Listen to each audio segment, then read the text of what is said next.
একটা বিশাল মরিচ নিয়েছি। দেখো কত বড় সাইজের মরিচের বীজ এখান থেকে কোকোপিট নিয়ে আসলাম। এবার এখানে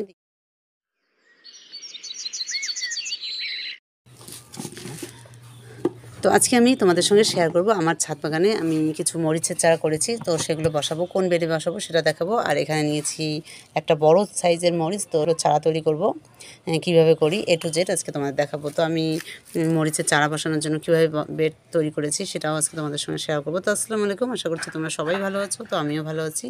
আজকে একটা নতুন ভিডিও নিয়ে তোমাদের সামনে হাজির হলাম। তো আমি কিছুদিন ভিডিও ঠিকঠাক দিতে পারছি না, কিন্তু আমি কদিন পরে ঠিকঠাক ভিডিও দেব। তো চলো আজকে আমি তোমাদের দেখাবো মরিচের চারা কীভাবে বসাতে হয়। তো আমি ভিডিওটা শেষ অবধি দেখতে থাকো, আশা করছি তোমাদের ভালো লাগবে। তো চলো শুরু করা যাক। আমি মরিচের চারা তৈরি করার জন্য একটা বিশাল মরিচ নিয়েছি। দেখো কত বড় সাইজের, মানে এই মরিচের চারা তৈরি করার জন্য একটা ভালো মরিচ সিলেক্ট করতে হবে। আর এখানে নিয়েছি কিছু ডিমের খোসা, কারণ আমি বেটে দেবো এগুলো। আর এখানে আমি মরিচের চারা বসাবো। তো মাটিটা একদম তৈরি করে নিয়েছি। এখানে আমি সবজির খোসা দিয়েছি, আর দিয়েছি গোবর সার, মাটি, কোকোপিট এগুলো দিয়েছি। দিয়ে একটা বেড তৈরি করেছি মরিচ বসানোর জন্য। তো বেড যদি সুন্দর হয় তাহলে সেক্ষেত্রে মরিচের গাছও খুব সুন্দর হয়। তো চলো আগে আমি তোমাদের দেখাই আমি এই বিশাল মরিচটা থেকে কীভাবে বীজ বের করি আর কোথায় বীজগুলো বসাই। এখানে যে মরিচটা দেখতে পাচ্ছ, তো এই মরিচটা, এই বিশাল আকৃতির মরিচটা আমি প্রথমে সাইড করে কেটে নেব। তো মরিচ বসানোর সময় তোমরা খেয়াল রাখবে যাতে হাতে লেগে না যায়, তাহলে খুব ঝাল ধরবে। তো এরকম, তো যাই হোক মরিচটা আমি দেখো অনেক বীজ আছে এখানে, এই যে তোমাদের ভালো করে দেখাচ্ছি, দেখো কত বীজ আছে। তো এগুলো আমি ডাইরেক্ট বেটে দেবো। তো এখানে দেখতে পাচ্ছ, তোমাদের একটা জিনিস দেখাই। তো এই যে আমি মরিচগুলো দিয়েছি, দেখো এখানে ছোট ছোট পোকা এসে খেয়ে নিয়েছে। তো আমি ওটা খেয়াল করিনি। তো আজকে এসে মানে দেখছি, আমি ঠিকঠাক ছাদে কাজ করছি না, তো তোমাদের সঙ্গে শেয়ার করতে পারছি না। তো এই যে দেখো ছোট ছোট পোকা এসে পাতাগুলো খেয়ে নিয়েছে, আর কিছু কিছু পাতা দেখো এখনও ভালো আছে। তো আমি এখানেই এই বেডটাতেই বসাবো, তো সাইড দিয়ে বসাবো, তাহলে এখানেই হয়ে যাবে। আর আমার অন্য কোনো বেড বসাতে হবে না। তোমরা যে মাটিটা তৈরি করে, মানে সেরকম চারা বসানোর জন্য ঠিক সেরকম করে মাটি তৈরি করতে হবে না।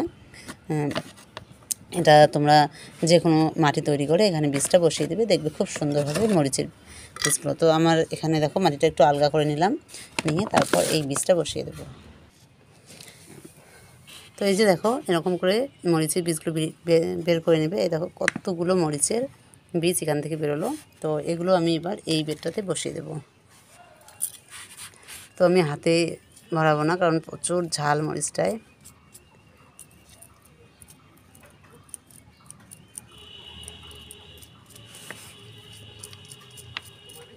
তো সব বেডটাতে আমি ছড়িয়ে ছিটিয়ে দিচ্ছি।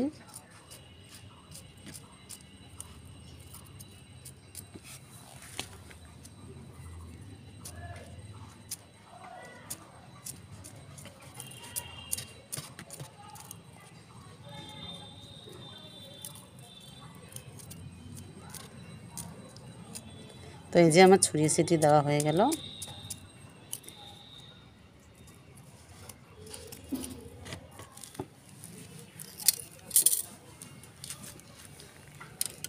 তো এই যে দেখো বীজগুলো আমি এদিকে ছড়িয়ে ছিটিয়ে দিলাম, এই যে সব বীজগুলো।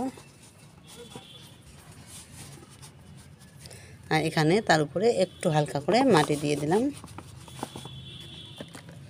আর পানি দিব না, যেহেতু মাটিটা ভেজাই আছে, তো ওই জন্য আর পানি দিয়ে দেব না। তো হয়ে গেল। আর বাকি এখানে কিছু মরিচের চারা দিয়ে দিই, তাহলে আমি এই ঢ্যাঁড়সের চারাগুলো তুলে নেব, নিয়ে তারপর এখানে যে মরিচের চারাগুলো হবে সেগুলো আবার পরে আবার তুলে নেব। তো হয়ে গেছে। আর আমার ছাদ বাগানে এত পরিমাণে টমেটো, বাঁধাকপি হয়েছে, বেগুন হয়েছে, যে সেটা কালকে আমি একটা ভিডিও তোমাদের দেবো, তোমরা দেখে নিও। তো যে হয়ে গেল না। তো চলো এবার এখানে আমি যে গোবর সার মাটি নিয়েছি, আর নিচে আছে জৈব সার, সবজির খোসা।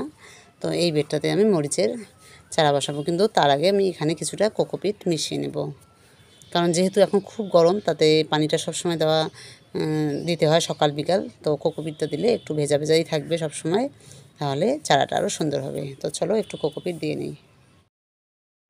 কোকোপিট নিয়ে আসলাম, এবার এখানে দিয়ে দেব। তো দিয়ে এবার ভালো করে এটা মিক্সড করে নেব।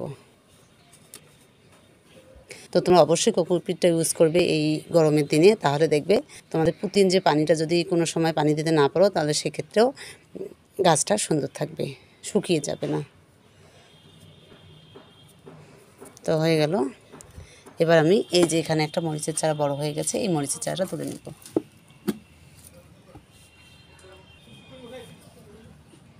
তো মরিচের চারাটা আমি তুলে নিচ্ছি একটু ভালো করে।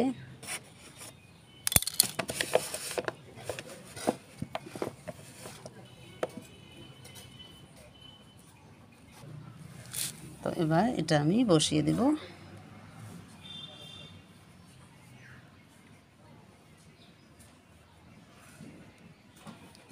তো এই যে মরিচের চারাটা বসিয়ে দিলাম। তো এখন এই মরিচের চারাটা যেহেতু একাই বসে গেল, এখন খুব সুন্দর হবে।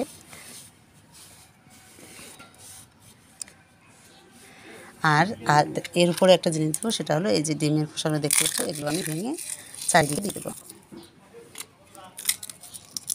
তাহলে এগুলো ডিকম্পোজ হয়ে যাবে আর ক্যালসিয়ামের অভাব হবে না গাছটায়। তা এই যে আমার দেওয়া হয়ে গেল, এবার গাছটাতে পানি দিয়ে দেব। তো এই যে দেখো, খুব সুন্দর একটা গাছ বসিয়ে দিলাম, মরিচের গাছ। তো এরকম করে তোমরা মরিচের চারা তৈরি করবে আর নিজে ছাদ বাগানে চারা তৈরি করে বেডে বসাবে। তো মরিচের চারা বসানো হয়ে গেল, এবার আমি এখানে পানি দিয়ে দেব। তো এই যে দেখো, ফাইনালি আমার মরিচের চারা বসানো হয়ে গেল।